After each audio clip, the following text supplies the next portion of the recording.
এখানে সারি সারি রাবার গাছ। তো আজকে দেখবো রাবার গাছ থেকে রস কাটানো হচ্ছে। এই রসগুলা দিয়ে রাবারের পণ্য তৈরি জিনিস আপনাদের দেখানোর চেষ্টা করব, সঙ্গে থাকুন। দেখছেন রাবার গাছ কাটছে এবং রস পড়ছে। টেফার বাগানের উদ্দেশ্যে চলে গেল রস আনার জন্য।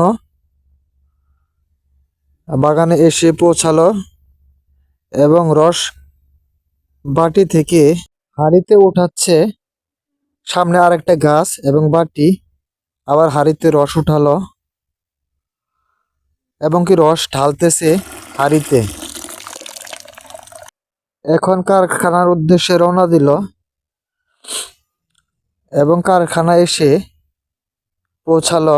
দেখতে পাচ্ছি কারখানায় ঢুকে পড়লো রস নিয়ে এবং পানি দেখতে পাচ্ছি। আবার হাঁড়িতে রসগুলো ঢালছে। ওয়েট হয়ে গেল রসের, সিটগুলা বিছাচ্ছে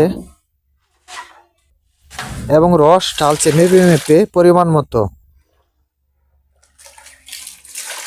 রস লাড়াচাড়া করছে। রসগুলা মেশিনে পিষ্ট করে,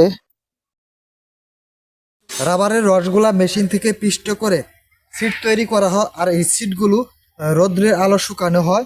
এখান থেকেই দেশের বিভিন্ন স্থানে রাবারগুলো চলে যায়, সেখান থেকে রাবারের পণ্য তৈরি করা হয়।